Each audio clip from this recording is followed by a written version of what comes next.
My name is Edie Usher. I am 29 years old, and last Christmas my dad looked me in the eye and called me an idiot for keeping a gift from my grandmother. The gift was a check for $5 million. He tore his up. My mom tore hers up. My sister dropped hers into the fireplace and filmed the flames. My brother crumpled his under the table like a gum wrapper. I was the only one who folded mine into my purse and said thank you. The next morning, a bank manager locked the door behind us, sat me down, and said 4 words I will never forget. My family spent the rest of that year trying to take back what they had laughed at, and what they did to get it changed everything I thought I knew about my own blood. Before we go on, please like and subscribe, and drop a comment telling me where you are watching from and what time it is. I read every one. Now let me take you back to Christmas Eve, to the last dinner my grandmother ever cooked.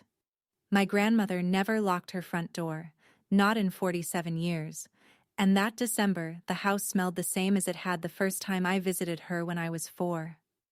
Oak wood smoke from the fireplace, banana bread cooling on the butcher block, and something bitter underneath. Something I didn't put a name to until later. I came up the hill in my old Subaru with a paper bag of apples from the tree I'd planted behind my rental, and she met me at the door in her corn-yellow sweater and the apron she'd been wearing since her hip first started to ache. She kissed my forehead the way she always did, with one hand on my jaw, like she was double-checking I was still the same person. "Tell me about your class," she said. She said it every Saturday. She always meant it. We sat at the kitchen table with mismatched teacups, and I told her about Daniel, a 3rd grader who wouldn't speak in group work, but could write paragraphs that left me a little shaken. She listened with her whole face. She asked me what I thought Daniel needed. I said patience. She said, "Then give him Saturdays."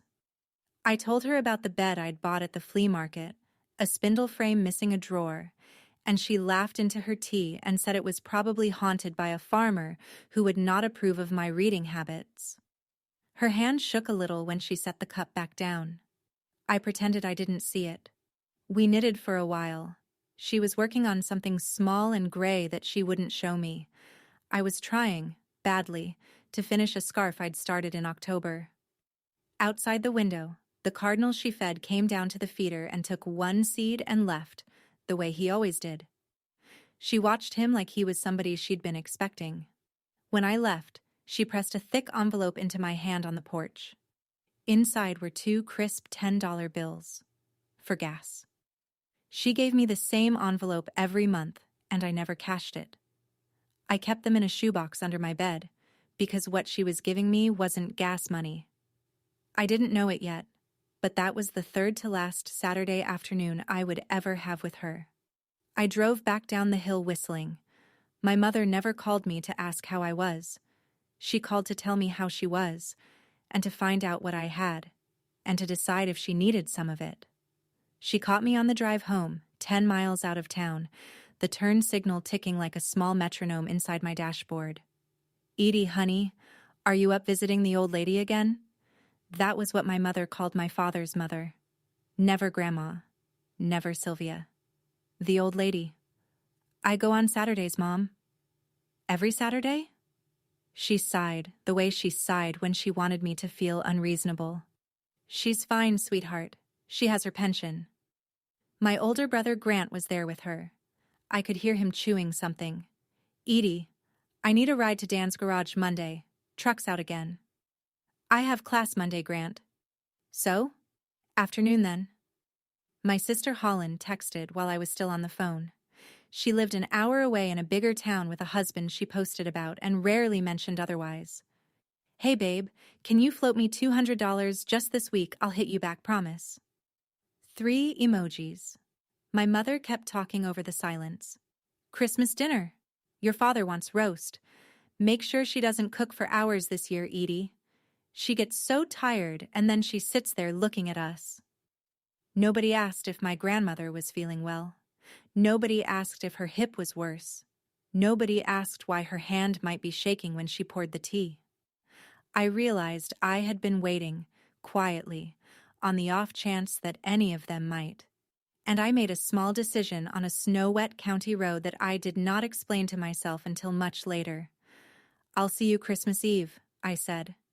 "And Edie," my mother's voice dropped into the tone she used for advice, "don't let her rope you into moving in. She has her pride, but she'll take advantage of yours." I clicked off. My father hadn't even been on the line, but I could hear him anyway, the way you can hear a clock in a house you grew up in.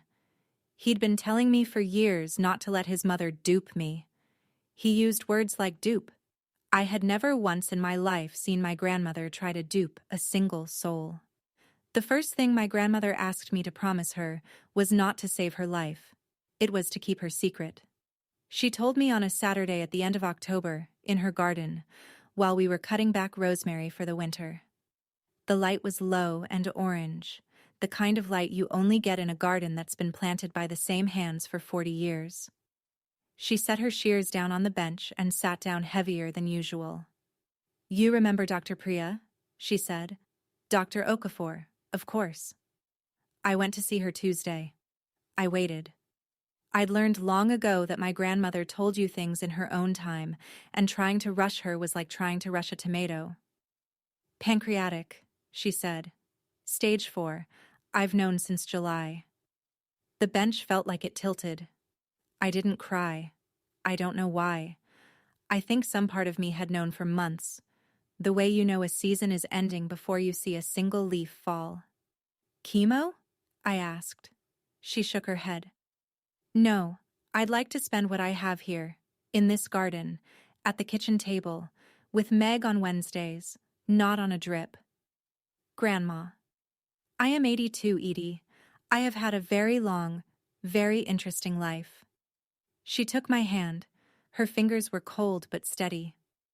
"I am not sad. I am sorting." She pinched off a sprig of rosemary and pressed it into my palm. The smell of it has not left me since. "I have one thing to ask you," she said. "Don't tell them." "Grandma." "I want Christmas to be Christmas. I do not want it to be a deathbed. I do not want your father writing his eulogy at the table." She half smiled. "I want roast chicken and bad wine. I want one more year of pretending he is the man I raised." She got a glint then, the old one, the one that meant she was about to say something that would leave a mark. "Besides," she said, "I have a few things to give out first. It's going to be a very interesting Christmas." I didn't sleep that night. 5 days later was Thanksgiving. A month later was Christmas. And nothing she said was ever accidental. Every member of my family walked into my grandmother's house that Christmas Eve with a shopping list in their head disguised as affection. My father came in first, stomping snow off his boots like a man claiming a room. Richard Usher had the kind of posture that had served him for 30 years at the machine parts plant and would, in 3 months, not be enough to keep him employed. He hung his coat on the good hook. He opened the fridge without asking. My mother came in behind him, already complimenting things. "Oh, the tree is darling this year." She was appraising the tree. I watched her eyes move across the garlands and the silver star my grandfather had soldered in 1974, and I could see her counting. Grant brought his girlfriend, who looked 18 and wasn't, and he barely said hello to our grandmother. He did say hello to me. "Still teaching those kids, huh?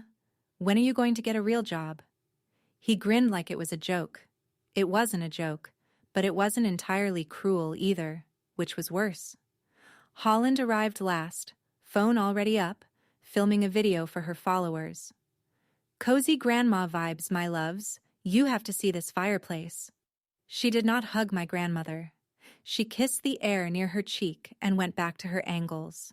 My grandmother moved slowly from the stove to the table in her corn-yellow sweater. She did not say much. She watched her family with the calm, attentive look I had seen her wear for 30 years of family gatherings, the look of a woman who had long ago stopped being surprised. She caught my eye once, and she smiled, and she looked like she was in on a joke with somebody who had not yet arrived. Margaret Yarrow, who had been my grandmother's best friend since 1974 and owned the used bookstore on Elm, stopped by with a jar of honey and stayed for 10 minutes. Before she left, she touched my arm in the hallway. "You are the only one of them she ever talks about," Meg said. "You know that, I hope." Bing Crosby was on the kitchen radio, skipping a beat the way it had skipped since 1997. Nobody fixed it. Nobody ever had. The turkey fat hissed in the pan, and my grandmother pulled a small wooden box from beside her chair and set it on the table where nobody noticed. My grandmother handed out 5 identical envelopes that night, and by the time the roast was cold, 4 of them had been destroyed in front of her. She waited until everyone had eaten. She stood up, slowly, with one hand on the back of her chair, and she cleared her throat in the small, precise way she cleared her throat before a speech. My family kept talking. They always kept talking. "I have something I'd like to give each of you," she said. Grant rolled his eyes at Holland. Holland rolled hers back. Grandma opened the wooden box. She took out 5 envelopes, cream-colored, unsealed, and she walked each one around the table and placed it beside each person.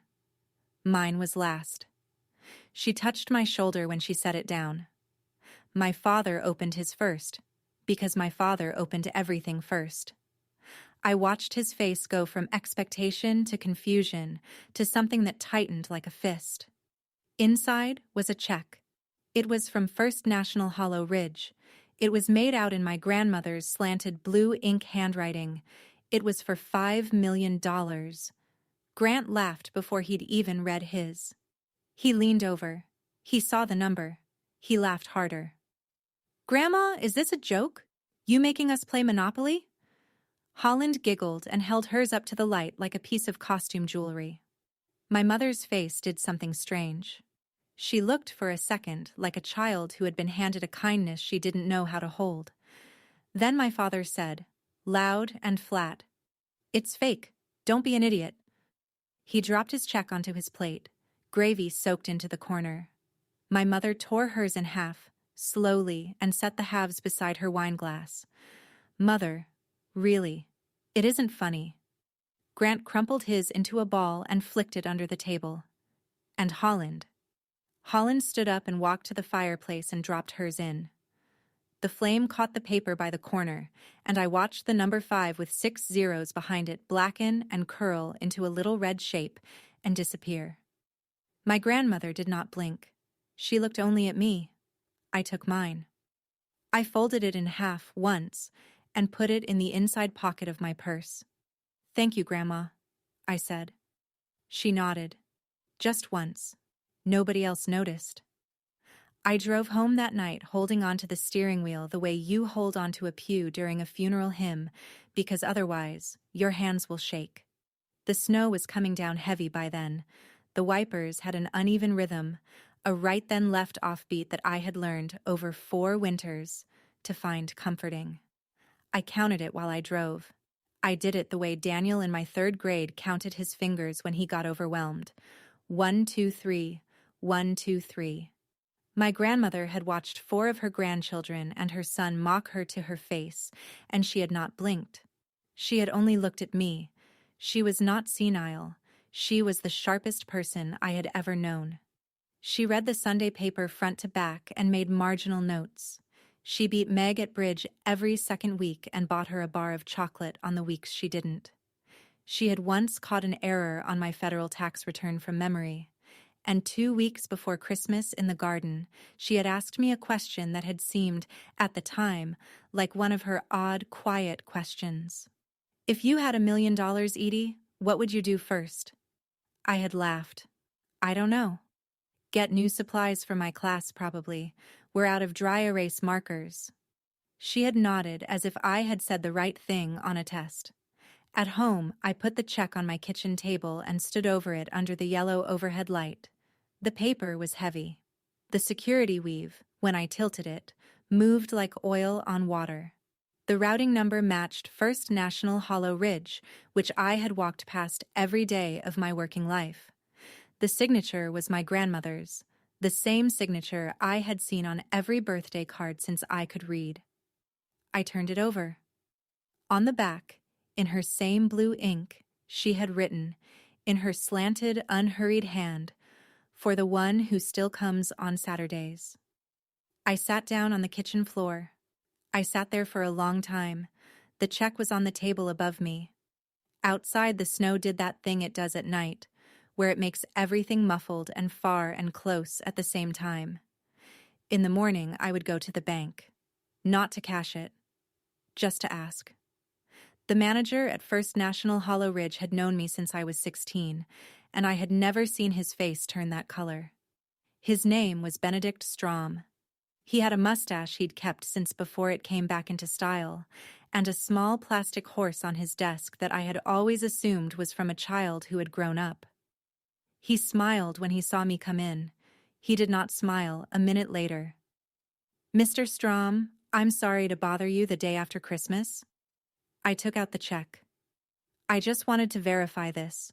My grandmother gave it to me last night, and I didn't—" I slid the paper across the desk. He looked at it. His smile hesitated. Then something behind his eyes flicked, and he picked the check up with both hands, and his face did the thing I had only read about in books. It lost color. It went the color of the inside of an envelope.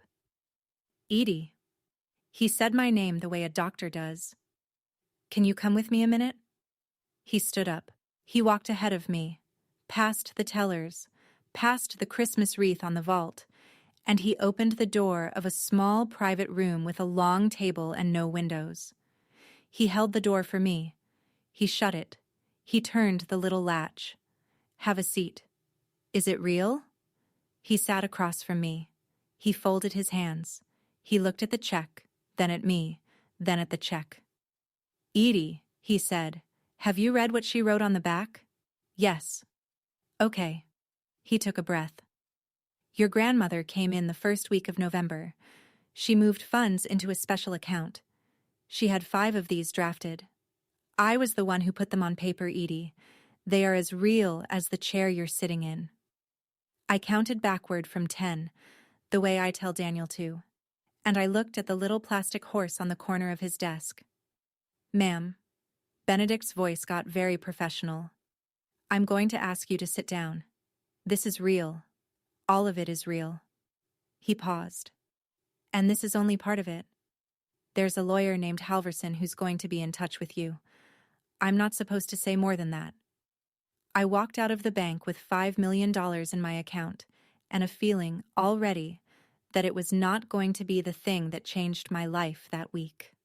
My grandmother had been a millionaire for longer than I had been alive, and the only person in our family who had ever thought to ask about her financial advisor was the teller who had cashed her Social Security check.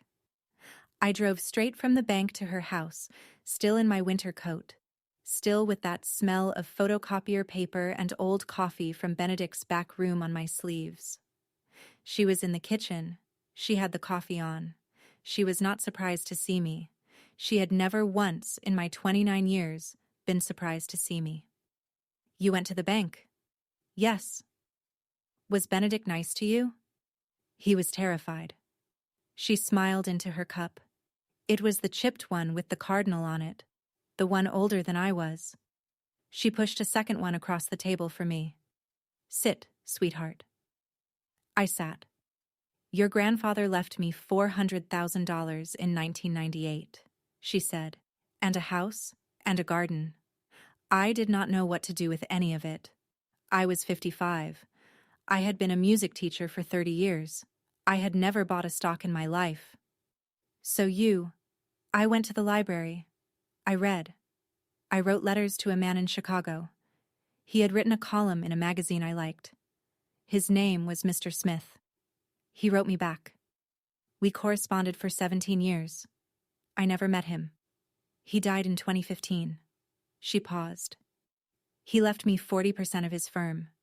Grandma, I have roughly $40 million, Edie, give or take a market day. I set my coffee down. The cardinal on the cup looked at me with one chipped eye. Why didn't you ever? Because nobody ever asked. She said it without any bitterness. She said it like she was stating the weather. Your father asked me once, in 2003, if I needed him to manage my money. I said no. He never asked again. He did not ask because he wanted to help. He asked because he wanted to control. I am not obliged to hand my life over. Not to someone who confuses those two things. She reached across and squeezed my hand. I didn't give them money last night, Edie, she said. I gave them a last chance to ask me why. And they didn't ask. It took exactly 112 minutes for my family to stop calling that check fake and start calling it theirs. Benedict had to make a compliance call. He called my father because my father was listed on an old shared account from 20 years ago. He did not tell my father details. He told him a wire had posted. It was enough.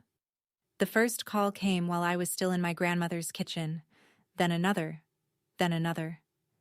My phone, face down on the table, buzzed 32 times in 45 minutes. I counted because I couldn't think of what else to do. Holland's texts came in a flood. I need my check. I changed my mind. It was an accident. Edie, baby. Can we talk? I have to pay my storage unit. You don't need that much. Be fair. Grant's voicemail was louder. You give that back. That's family money, you little weasel. You hear me? My mother cried on her voicemail. She cried the special way she cried, the soft performance cry with a hiccup at the end. Edie, sweetheart, you don't understand what you're doing to this family. I have been so patient. I have never asked you for anything. I looked at my grandmother. She was calm. She was eating a piece of toast. She was watching me with the mild attentiveness of a woman watching a storm she had forecasted. I'm going to turn this off, I said. Good. The knocking started 40 minutes later. My father. I saw his truck pull up through the kitchen window. He came up the walk at that speed he used when he was being reasonable out loud and furious underneath. My grandmother stood up slowly and walked to the front door. She did not open it. She stood in the glass. My father pounded. He tried the handle. Mom, open the door. Richard, she said, through the glass. It is the 26th of December. It is not a good time. You gave her $5 million. I gave each of you $5 million. 4 of you burned it. Mom. Richard. Go home. She did not raise her voice. I'll see you when I see you. She turned the lock for the first time in 47 years. My father stood on the porch for a long time.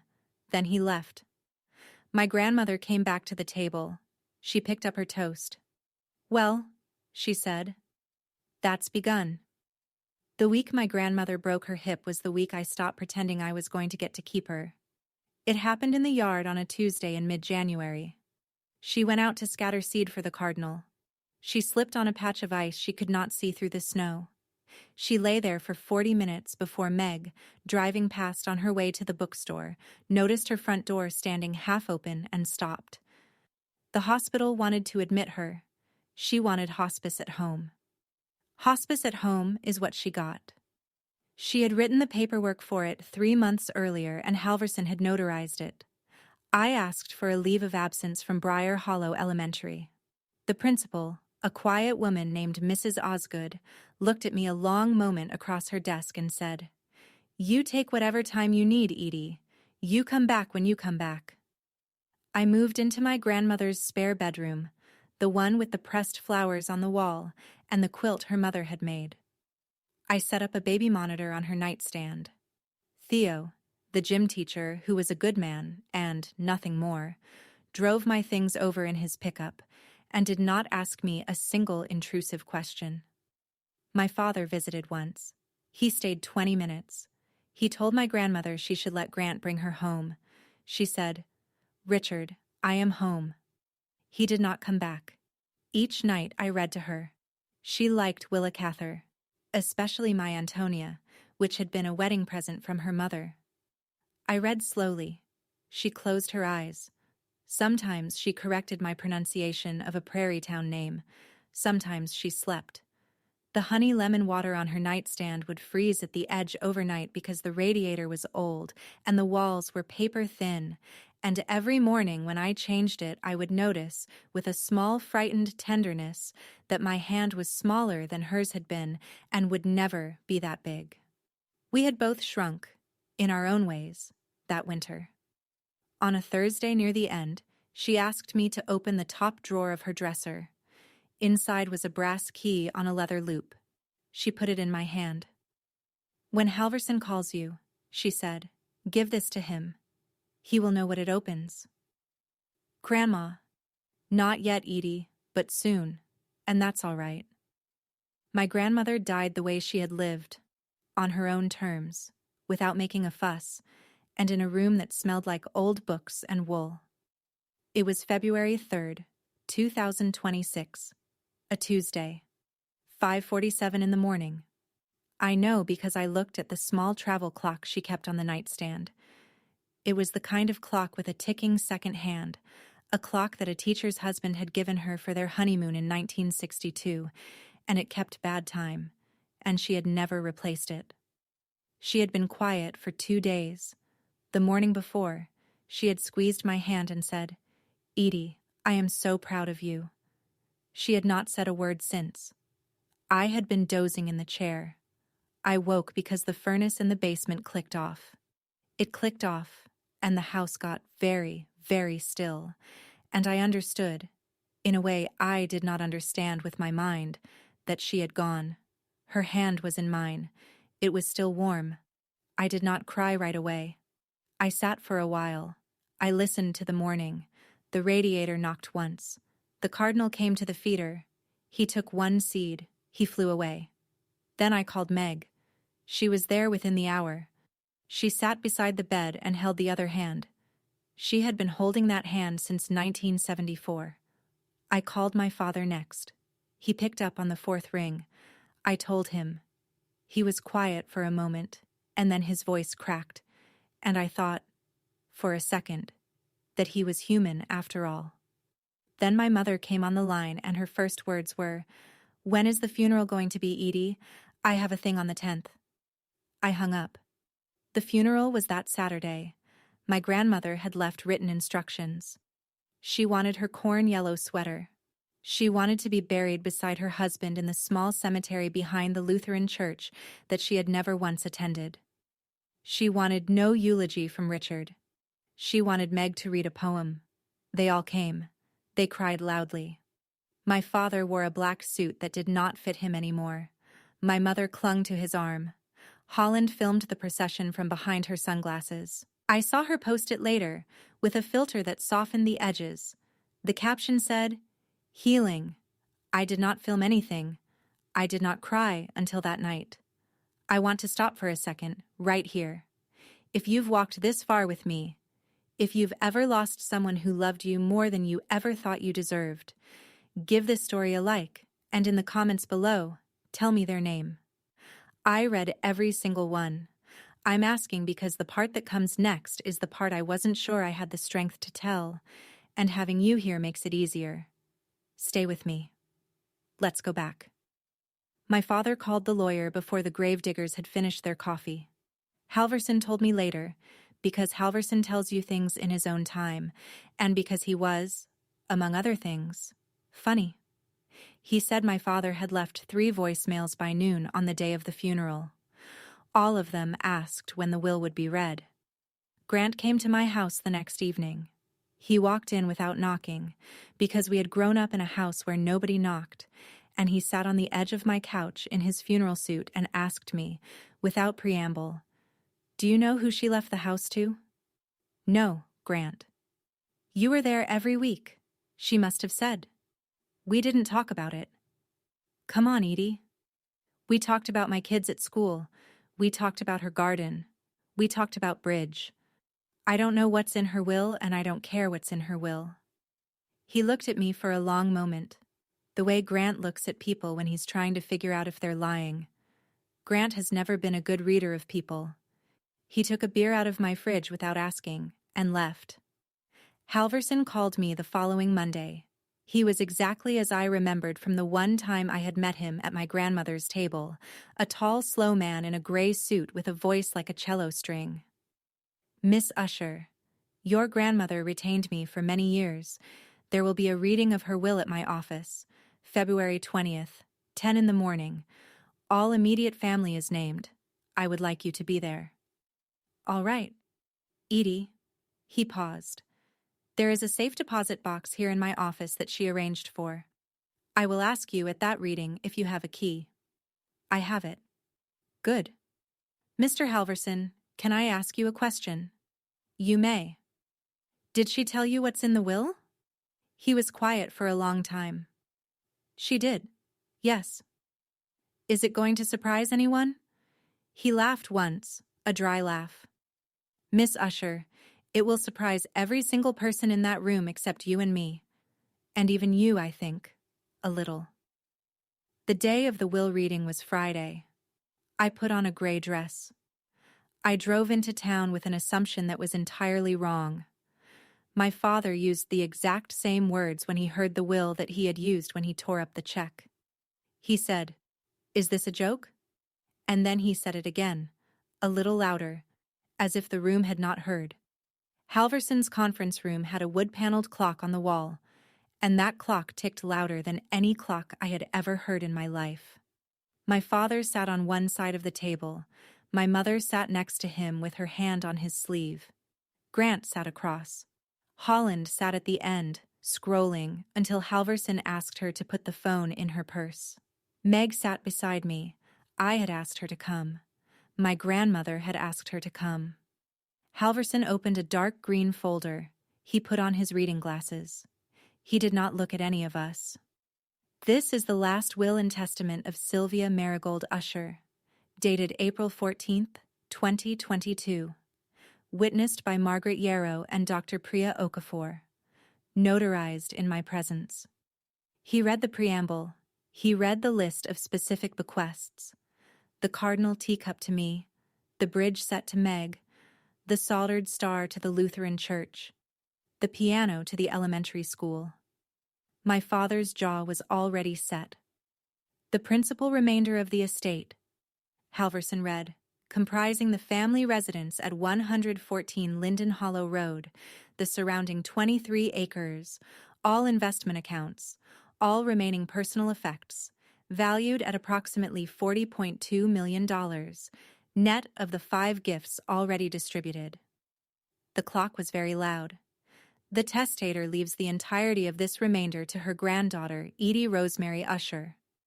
Nobody spoke. The clock ticked.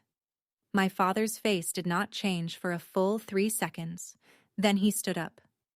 Is this a joke? Mr. Usher, please sit down. Is this a joke? It is not a joke. It is a legal document. Please sit down. My mother let out a small sound, a sound like a teacup set down too hard. Grant's eyes were on me. Holland had pulled her phone back out. Halverson read the attached reason clause in the same steady voice. I leave this to my granddaughter Edie. She is the only one who visited me on Saturdays. She came for no reason other than love. She cared for me at the end of my life. She never once asked what I had. My father sat down. He stared at the table. Meg, beside me, took my hand under the table. I held on. The lawsuit arrived in the mail 4 days after the will was read, and I knew before I opened it which of them had been the one to type it first. It was a heavy manila envelope. I smelled the paper. I don't know why. Stress does strange things. The paper smelled like paper, and the lawyer's office it had come from smelled like toner and old leather, and both of those smells came through. The complaint was filed on behalf of Richard Usher, Linda Usher, Grant Usher, and Holland Usher Briggs. The cause of action was undue influence. They were alleging that I had manipulated an elderly, ailing woman into leaving me her entire estate. I sat on the floor of my kitchen and laughed. It was not a good laugh. It was the laugh you make when the only alternative is to throw something. I called Halverson. He had been expecting it. I will represent you, Miss Usher, free of charge. I owe your grandmother 3 decades of her trust. Let me finish what she started. I called Theo next. Theo was in his driveway scraping ice off his car, and he picked up on speaker. Should I try to settle, Theo? Just give them something? He was quiet for a second. I could hear the scrape of the ice. Edie, he said, you didn't do anything wrong, and your grandma knew exactly what she was doing. Giving in would be the only way to disrespect her. Okay. That was the whole call. That's the kind of friend Theo was. My father sent an email the next morning. Subject line, family meeting. Text. Edie, we need to sit down. This has gone too far. Dad. I forwarded it to Halverson. Halverson replied on my behalf, polite, professional, referring all communication to his office. Holland began posting veiled videos. She sat in her car, no makeup, and talked for 7 minutes about a family betrayal she could not get into for legal reasons. Her followers rallied. Stay strong, Queen. Family is everything. I'm so sorry, babe.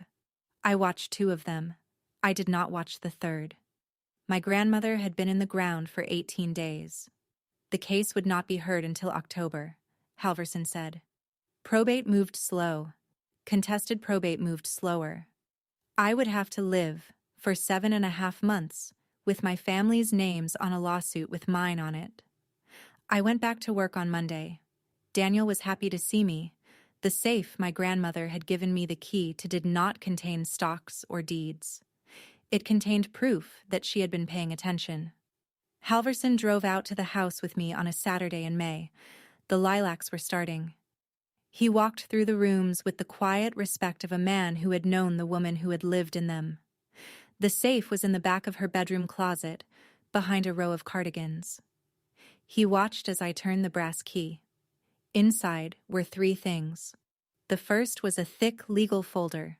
The will, the notarizations, the 3 capacity evaluations Dr. Okafor had performed over the years, every one of them clean, every one of them dated, every one of them signed. Halverson smiled a small, grim smile. Your grandmother, he said, understood litigation. The second was a bundle of letters. Every birthday card I had ever sent her, beginning with a crayon drawing from when I was 4. She had kept them all. She had labeled them by year in small pencil on the backs. The third was a leather album. I did not know what it was at first. It was green, soft-cornered, bound with a shoelace she had replaced at least once. I opened it on the floor of her bedroom. It was a journal, a kind of journal. On each page, in her slanted hand, was a single entry, a date, a few words, sometimes a pressed leaf or a feather or a ticket stub. February 5th, 2015. Edie came. We read about the Nebraska prairie. She cried a little at the part with the plow. October 22nd, 2016. Edie came, brought apples, helped with the roof gutter. August 19th, 2018. Edie came, tired from her first week of teaching. We both napped. Every Saturday I had come, every single one, going back a decade, going back further than I had realized I had been coming, 487 entries. I counted them later, sitting on the bed. On page 112 there was a tea stain, faint, brown. Her note underneath said, Edie brought pie. I spilled. Much laughter. I cried for the first time since the funeral. I cried into my own sleeve on her bedroom floor, while Halverson stood in the hallway and pretended, kindly, to be looking at the view. I was not alone in the courtroom. She had counted every Saturday.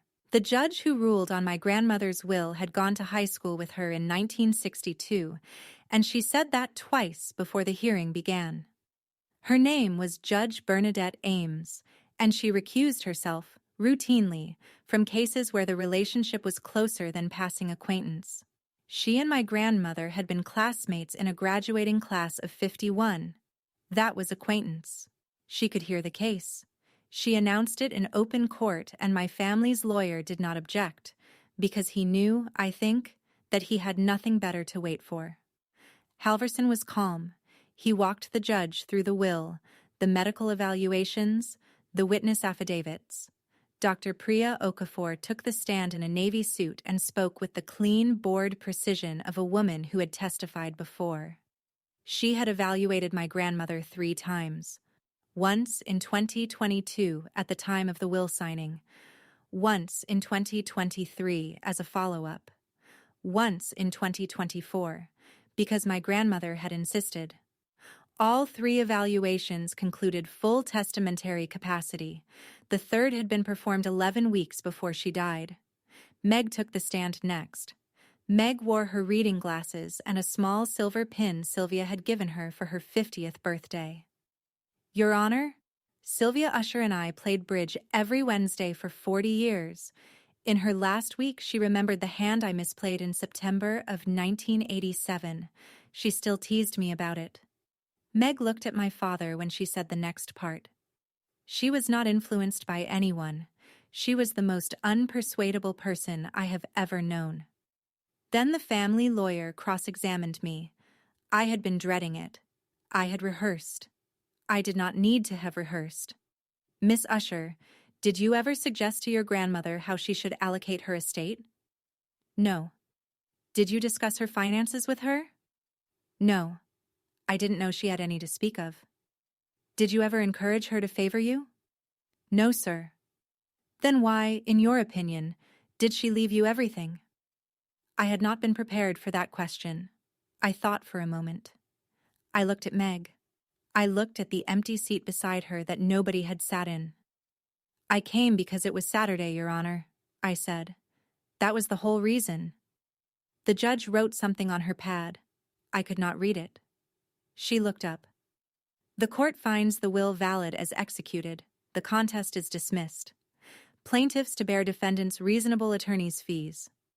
Halverson squeezed my shoulder once. I did not look at my father. My father called me his worst daughter in front of a local journalist, and by Tuesday, the Hollow Ridge Chronicle had printed the phrase in a pull quote. It happened in the marble hallway outside courtroom 3. I was walking with Halverson toward the stairs. My father came out of the restroom on the opposite wall, and he saw me, and something he had been holding for 9 months let go. You are the worst daughter I have ever had, Edie.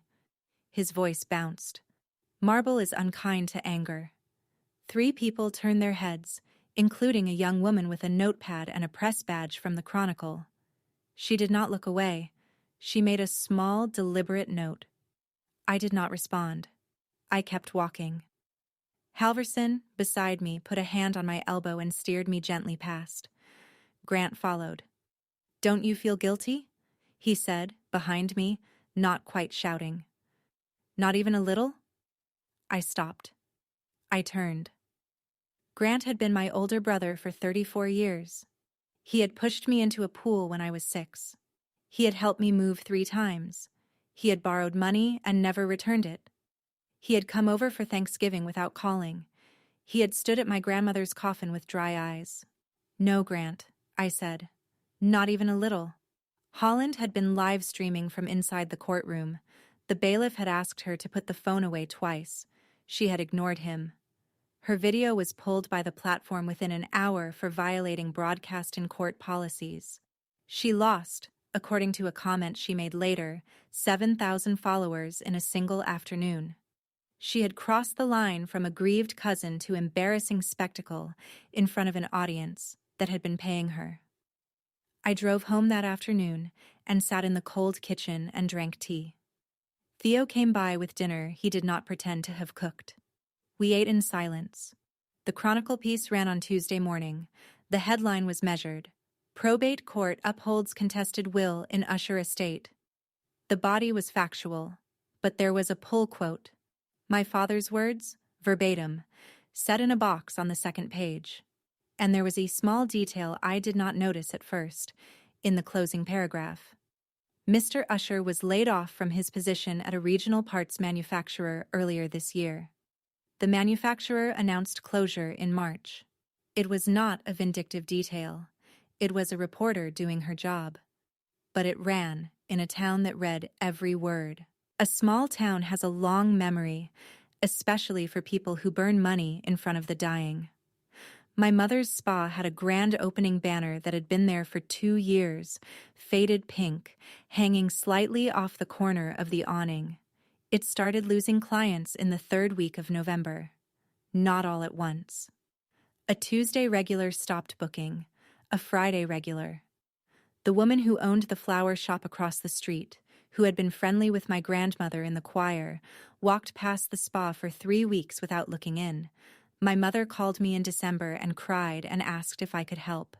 I said no, gently, and she hung up. Grant's construction office, the one he had been running out of a rented corner of a warehouse, was repossessed in late January. He had been 3 months behind on rent. The landlord, who had gone to school with my father, had been patient. The local paper ran the filing in the back section, the way it ran all the filings. People read the back section. My father did not find another job. He put in for work at 3 places. He did not get a single callback. He was 58, and he had spent 30 years at one manufacturer, and he was, in the job market, a species that had been declared extinct. My mother moved back in with her sister in Ohio in November. My father stayed in the house I had grown up in. He did not invite anyone over. And then there was Holland. The story the Chronicle had printed had been picked up, briefly, modestly, by a regional human interest blog, which had led to a follow-up comment thread, which had led to a message a woman in Akron sent to Holland's husband Marcus about certain credit card balances belonging to a certain wife that seemed inconsistent with the household income. Marcus, who had been suspecting something for a year, checked. He found $80,000 of debt Holland had been hiding. He filed for divorce in April. Holland moved in with my mother in Ohio by the end of May. She had lost, by then, about 12,000 followers and any leverage she had ever mistakenly imagined she had with our father. Theo and I were at his kitchen table when I read the text from Meg telling me about the divorce. Theo looked at me. I looked at him. "You didn't do this," he said. "I know." We sat with it anyway. The thing about my grandmother that nobody in our family ever bothered to learn was that she had been quietly feeding their children's school for 40 years. I found out on a warm Saturday in May, going through her desk. I had decided not to sell the house. I couldn't. I had told Meg, who had been running her bookstore out of a cramped storefront on Elm, that she could use the front 2 rooms for a second location.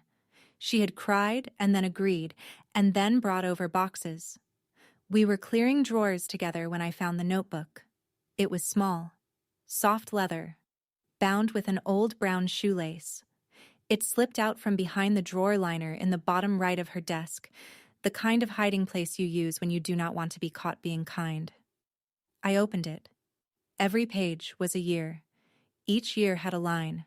1985. Milk program, $840. 1986. Milk, $900. Textbooks, $1,200. 1987. Milk, $950. Library, $400. It went on for 40 years. The last entry was November of 2025. Milk, books. A new set of drums for the music classroom. The running total at the bottom, in her steady hand, was $284,600. Briar Hollow Elementary. My school. The school I taught at. The school where Daniel, my 3rd grader who would not speak in group work, drank a small carton of milk at every lunch because it was part of what the school called the nutrition program, which was fully funded each year by a private, anonymous donor nobody had ever met. I sat down on the floor of her kitchen, and I put the notebook in my lap, and I did not move for an hour. A pressed leaf fell out of the back cover. An oak leaf. She had written, under it, Benji's first day, October 1984.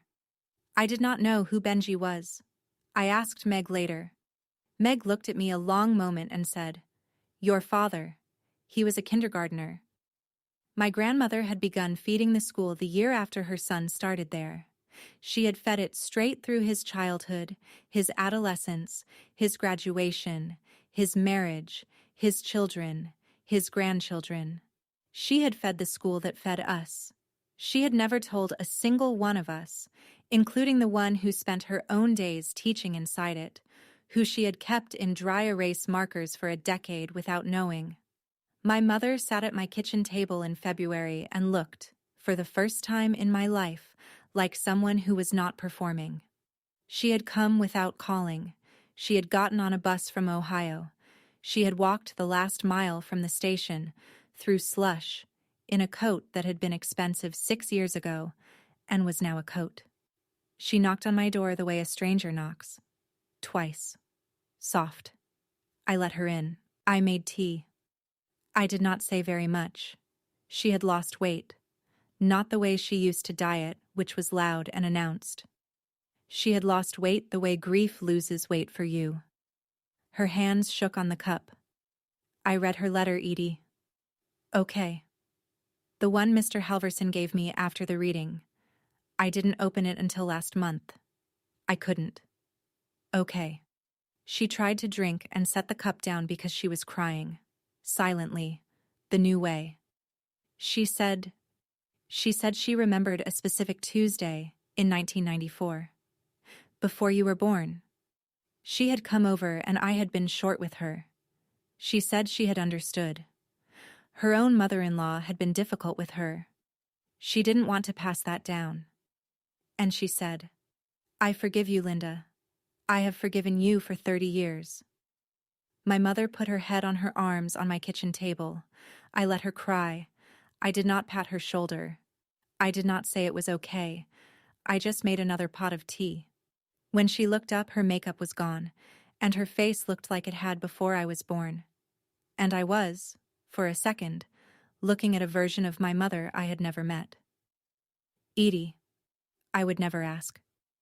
But the spa, 100,000. I could save it. I would pay it back. I would. I looked at her. I did not feel angry. I felt, honestly, nothing sharp. Just a kind of tired tenderness. Mom, I said, I'm not giving you money. She nodded. She had expected me to say it. But I'm going to set up a fund, I said. In her name. For college. For any grandchild I have someday. And for any child in Hollow Ridge who needs it. That's what I'll do with her money. That's what she would have wanted. She nodded again. She stood up. She hugged me. Small, for 1 second. Then she left. I'm not angry anymore, Mom, I said at the door. I just don't know you. She did not turn around, but she nodded. I gave notice at Briar Hollow Elementary on a Tuesday, and by Friday I had rented a small cottage in a town in Maine I had never set foot in. Mrs. Osgood did not try to talk me out of it. She had known me for 4 years. She had watched me come back from leave. She had watched me go through a trial. She had watched me keep teaching a class of 9-year-olds as if the ground were not shifting under my feet every morning. She accepted my resignation with a small, dry nod and said, You will be a good teacher wherever you go, Edie. You already are. I set up the foundation with Halverson. $20 million. The Sylvia Usher Scholarship Fund. It would cover tuition, books, and milk for any student who needed it, from elementary to college, in Hollow Ridge County. Halverson wept quietly in his office when I signed the papers, the only time I ever saw him weep. He had loved her. I had always known. I did not sell the house. I could not.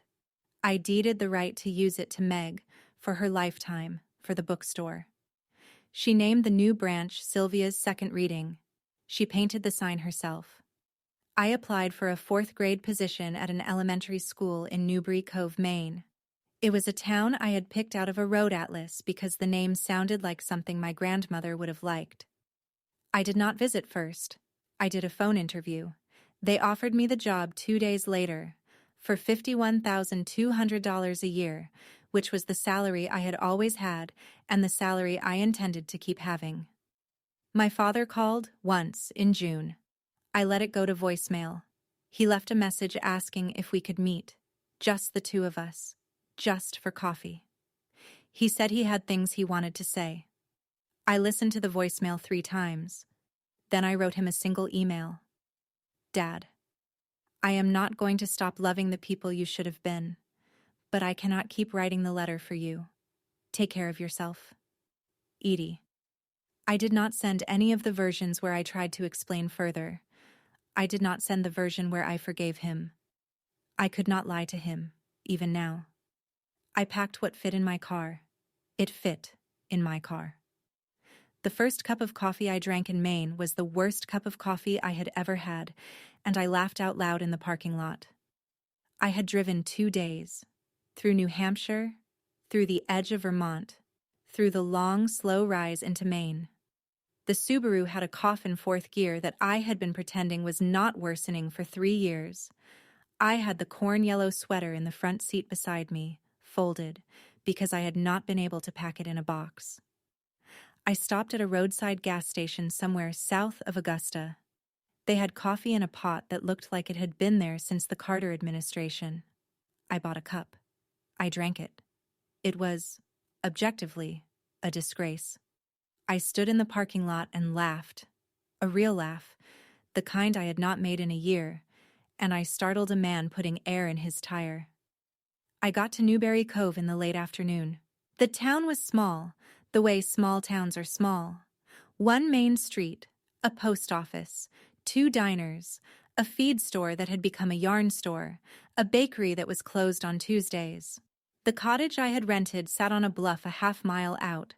Gray clapboard, weathered, porch with 2 rocking chairs, one of them missing a spindle. The landlord had left the key under the flower pot, as promised. I unlocked the door. I stood in the hall. The cottage smelled of cedar and of the sea. It was empty. It was quiet. The kitchen had a cast-iron stove I did not know how to use yet. The living room had 1 window that faced the Atlantic and a small, uneven floor that creaked when I crossed it. I walked the corn yellow sweater into the living room. I draped it on the arm of the 1 chair that was already there, a green wingback left by the last tenant. The sleeve hung over the arm the way it used to hang over the arm of my grandmother's kitchen chair. I stood and looked at it for a long time. In the mailbox when I checked that evening was a single envelope. Meg's handwriting. Inside was a card and a letter. The letter was brief. Edie, Sylvia knew you would end up somewhere like this. She told me 10 years ago. She said, Edie is a coastal soul. It just hasn't told her yet. Welcome home. Meg. By the next June, I had a 4th grade classroom that faced the Atlantic, and a yellow cat who believed my grandmother's sweater belonged to him. The classroom was on the 2nd floor of the Newberry Cove Elementary School, a brick building from 1936 with floors that squeaked in 8 specific places, all of which my students learned to skip over on the way to the pencil sharpener. My class had 18 students. One of them was a quiet girl named Rosie who did not speak in group work. I gave her patience. I gave her Saturdays in the form of extra 20-minute conversations after school on Tuesdays. She started, by May, to raise her hand. The first awards of the Sylvia Usher Scholarship Fund went out in April. 47 students. I read every application. 2 of them were children from the Briar Hollow Milk Program my grandmother had been paying for since before they were born. I cried quietly over both files. I signed both approvals. Meg drove up in early June with a mason jar of jam from the garden. She stayed 3 days. She sat on my porch and read a paperback and did not talk more than was required. She was 80 years old. She looked, on my porch, like a woman who had decided to live to 100 out of spite. Richard sent me a birthday card on the 14th of July. It was the first birthday card he had sent me in 10 years. The card was generic. Happy birthday, daughter. On the inside, in his cramped handwriting, he had written 4 words. I hope you're well. I did not write back. I did not tear it up either. I put it in a drawer in the kitchen. I do not know why. I think I will know. Someday. The cat arrived in late June, skinny and yellow, with a torn ear and a steady, skeptical way of looking at a person. He walked in through the screen door I had not properly latched. He got onto the corn-yellow sweater on the wingback chair. He went to sleep. I did not have the heart to move him. I named him Cather. He slept on the sweater every night. Every morning I had to ask his permission to borrow it. He would look at me with a single half-open yellow eye, as if he had inherited the memory directly and was only tolerating my use of it on loan. On a Saturday in August, I sat on a porch that belonged to me and wrote a letter that didn't need to be mailed. The sun was going down over the bay. It was going down 10 minutes later than it had gone down behind my grandmother's hill. I had been keeping track of that, for some reason. I had sat through all 10 minutes of it that night, the way you sit through the credits of a film you don't want to end. The letter was to her. I told her about the classroom, about Rosie, about the 8 squeaky floorboards, about the day the principal brought donuts, about Cather, and the sweater, and the way he looked at me. I told her I had figured something out. I had not won because I had money. I had money now, and most of it was not mine, and never would be. I had won because I had known, when it mattered, how to sit still with a person who was leaving, because I had come on Saturdays for no reason, because I had put the check in my purse instead of the fire, because when she had asked me, sitting in her garden in October, what I would do with $1 million, I had said I would buy dry erase markers for my class, and she had looked at me the way a person looks at an answer they have been waiting their whole life to hear. I folded the letter. I put it in the small wooden box she had kept by her chair on Christmas Eve, the one I had brought with me to Maine. I closed the lid. I stood up. Cather, through the open window, looked at me with the patient disdain of a creature who was ready for his dinner. "Coming," I said. I went inside. If this story has reached you, if anywhere in your life there has been someone who loved you more than you knew how to receive it, please tell me in the comments below. Tell me their name and what they taught you about quiet kindness. I read everyone, and I carry them with me. If you would like to hear another story about boundaries, inheritance, and the women who choose to walk instead of stay, the next one is waiting for you in the description, and it begins with another check. Come with me.